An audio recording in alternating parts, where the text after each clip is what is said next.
Today in Candid Cinematography Adda Season 2, Episode 5, we are talking about locations.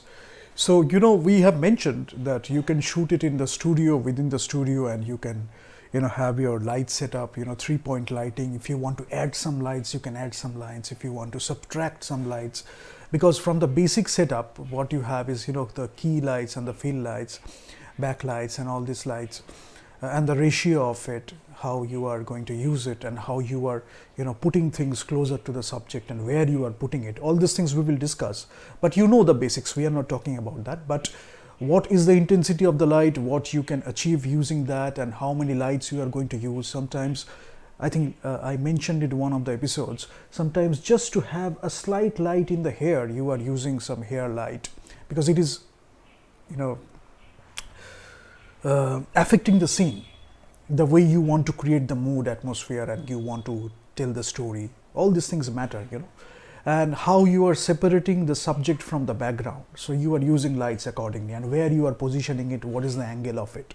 So you are doing all these things. So we know the basics when you are doing it in the studio, and sometimes when you are going to the locations, you have the available light, whatever you are getting with the sunlight, daylight, and in different times of the day, sometimes in evening, sometimes different times of the day, and the weather is changing and how the light is changing. You just go and observe light, and if you need something, you can add something to have that particular effect.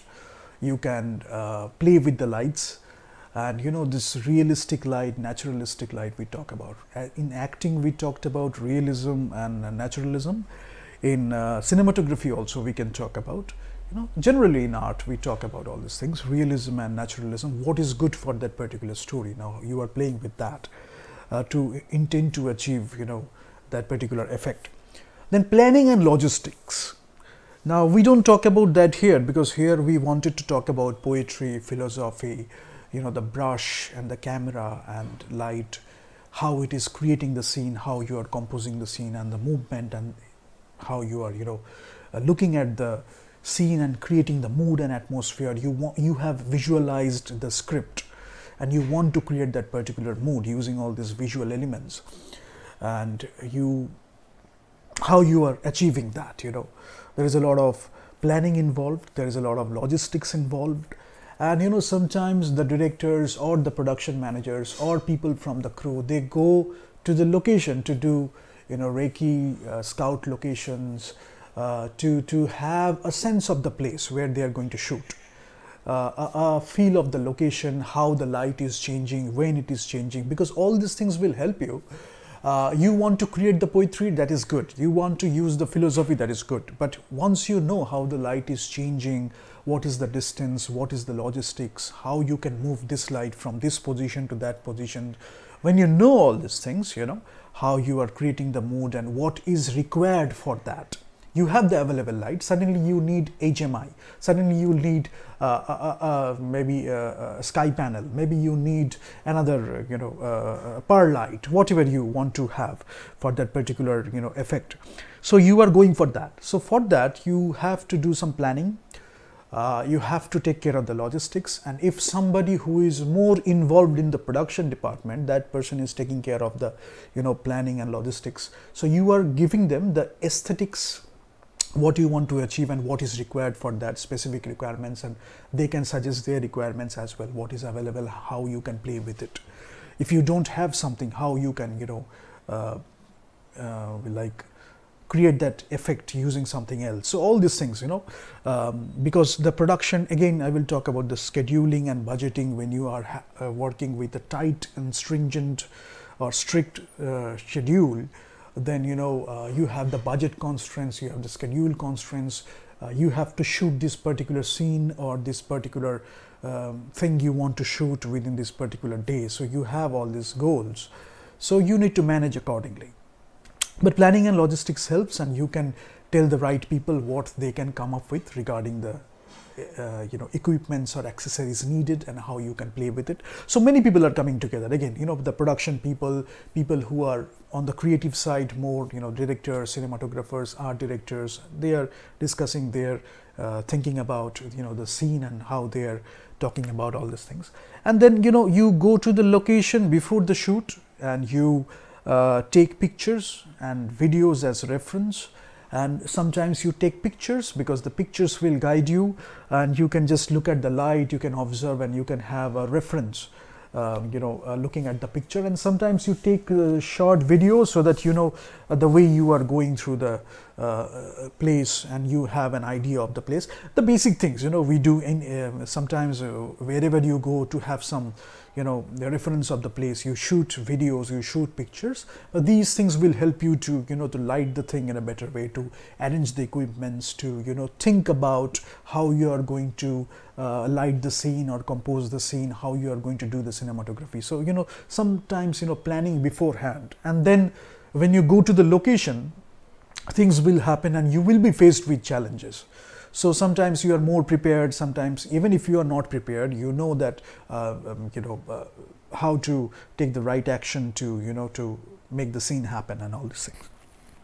And then when you observe light, the changing of light, because daylight, different times of the day, and the light will change, the sun will move and the light will change, the intensity of light. Sometimes we talk about the color temperature, white balance. We will talk about in the next session, because technically we can talk about the color temperature, Kelvin, we can talk about white balance, but you will see that using the color temperature, using all these things, using color theory, using color temperature, using white balance, we are creating poetry. Because sometimes that particular scene will need a bluish element. How you are going to achieve that? Now you can use filters, you can use gels, you can use white balance, you can use color temperatures, and how you are going to achieve that, what you are going to achieve that, what specific you are going to require, and maybe that this is the thing you require to achieve that particular thing. So on screen we are looking at the poetry, you have that, you are conveying that, but with the technical elements, you are getting closer to what you want to convey, what you want to communicate. So technical elements, aesthetics, creativity, poetry, philosophy, all these things are coming together. Ultimately, when we see the scene, when we see it on screen, we can see the scene, we can feel the poetry. So that is where it is, magic happens. And also changing of light, as I said, during the day, and sunrise, sunset. Then if you are shooting at night, then you have a lot of low exposure. So within the dark scenario, how you are going to light it? Maybe you want to capture particular lights, or the mood should be like that. You are having a light, and maybe you are capturing something on the street. Maybe you are capturing something as a long shot where you have a lot of depth, and you are showing something which is very far from the characters sitting somewhere. So there are different scenes, different requirements, and how you are going to light it, and it will have its effect. Matching and continuity. I'm talking about editing a lot. It is not only about shooting the scenes, how you are matching it, you have some continuity in mind. That's why we are doing the board sessions as well, so that you are thinking about the frames and how you are arranging the frames, you are thinking about continuity, you are thinking about screen direction, and how all these things are put together to tell the story. So skills and take coming together to tell a story. Planning and staging. Again, planning and logistics, planning and staging, because some people are doing that job where they are looking at the actors, taking care of the actors, feeding them lines, feeding them what they need to do with the script. With the script supervisor is looking at the continuity. They are looking at the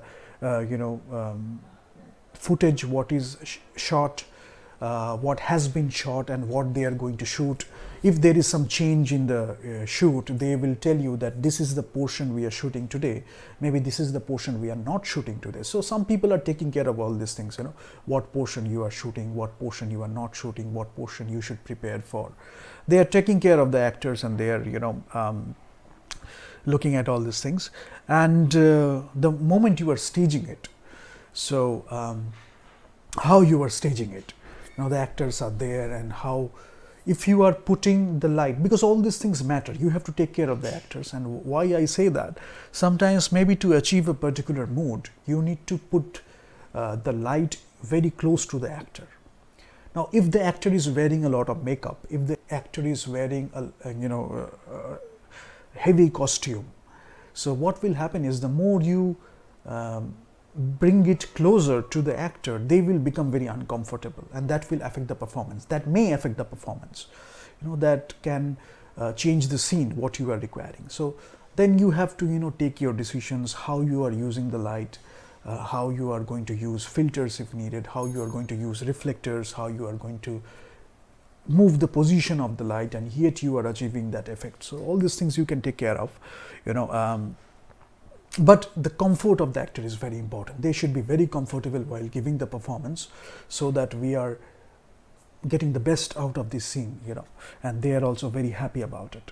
Then visual characteristics, we talk about a scene, because a scene should have its visual characteristics. Now, whenever we are talking about all these things, how you are achieving that with the technologies, your skills, aesthetics, your taste, and then you are achieving something more than that. You know what you are going to achieve from that scene. So you are achieving that poetry. Sometimes you are going beyond it because you are so involved in shooting the scene or conveying something more.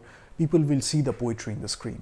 Sometimes you are intentionally achieving the poetry because you want to shoot it like that. Sometimes you will shoot the scene and the things will happen in such a way, the actors will give their performances, you are bringing everything together, something will happen during the shoot itself. So it will become poetry, and philosophy is always there. So, and many people will say that other filters, gels, and different kinds of, reflectors, why do you need the golden one, why do you need the silver one, and what you are going to achieve, the silk, the diffusion materials. If you want to use a white cloth, why you are going for that white cloth. If you want to use a black cloth, why you are using a black cloth, and what you are going to achieve, in terms of that light. So what you require, then you play with something, so that you achieve that. Spot meters will help, because sometimes you see people are walking with a particular instrument, with this white ball. So spot meter. And many people don't know that how it is different from the spot meter we already have in the DSLR cameras. One is the incident one is the reflective one. So generally when we see in the film shoots and all these things, that thing is more accurate. So that spot meter you can carry to get the reading, and accordingly you can set your cinematography equipments, your camera, light and everything. And when you are staging a scene, when you are actually shooting a scene, you are marking the positions, you are guiding the actors with staging and blocking. And sometimes the director will stay near the monitor where you are actually looking at all the footages combined, because the things are coming. If you are shooting in like with multicam, so different cameras are giving you different footages, and the director is staying near the monitor and he or she is looking at the set of footages. And sometimes you are going to the actors, closer to the actors, so that you can guide them with a lot of suggestions and advice, and they are also bringing a lot, so that you can feel the that intensity of the scene. You can feel the that magic of the scene in the performance itself. Then it is being captured in the monitor. You are trusting the cinematographer, you are trusting the take people, they are also taking care of that. But that you are requiring something from the actor, so you are going for that. And sometimes you can also jump back and forth from, you can go to the actors and then you can go to the monitor. So whatever is required for the story. Ultimately you are getting the footage in the camera itself, and you are looking at the actors for performances. So you can go close to them, you can use a mic, you can jump back and forth, you can come near the monitor, you can go to them, and they can come to the monitor after the shoot and they can suggest you that I think that this thing I can give another take, maybe, if it is permitted, if it is required, they can go for another take. So it is a lot of fun, an environment, and the director is the creative leader again. And if you are going for the frame rates, it is also affecting, obviously we know that 24 FPS will give you certain speed, 60 FPS will give you certain speed. So now, are you changing the acting performances accordingly, or you are keeping it as it is? Sometimes it will be fast if you are going for 60 FPS and that. And many people get inspiration from TV to use that FPS as well, but how it is affecting the story. So all these things are there, but Maybe the next day we will talk about the technical elements of light, the things and accessories, camera accessories, what you can do. But here we are more focused on creating the scene, what you are going to achieve. If you are going for details, you are going for details. If you want to get some poetry out of that scene, you are going for that. And poetry is there. Even if you are going for a deep shot where you are, designing the depth of the scene, there is some poetry too. And sometimes you have a different kind of poetry, or maybe what we call poetry in general. So that is there, because whenever you are getting inspiration for cinematography, there is poetry, there is philosophy, there is the painting, there is brush, there is camera is helping you to achieve that for a film. And then you have all these shots, scenes, sequences, how you are going to light them, how you are going to move the camera, how you are going to create that mood and atmosphere, for that film. So you are going to do all these things. So the best part is when you know all these things. And sometimes while writing the script we are thinking about it, sometimes while directing it we are thinking about it, and sometimes all the time we are thinking about it. People will tell you that you are mad, but that is what cinema is all about. That madness is what you require for movie making, filmmaking. So constantly you are thinking about how you are going to make the movie in a better way, how you are going to make the best possible movie from this particular script, and you are immersed in that. You are continuously, sometimes mad about that. Sometimes you are shouting a lot, sometimes you are cantankerous. People will understand. People will understand your creative ego. People will understand what you are going to achieve from that, because that is what this profession requires. That's that madness, that passion, that enthusiasm. Ultimately, you are going for something great. Right. So that is what we talk about. And cinematography, we can talk about cinematography all the day, but I think this will give a good hint how we can play with the things and achieve something spectacular in terms of cinematography. And we will keep doing the discussions.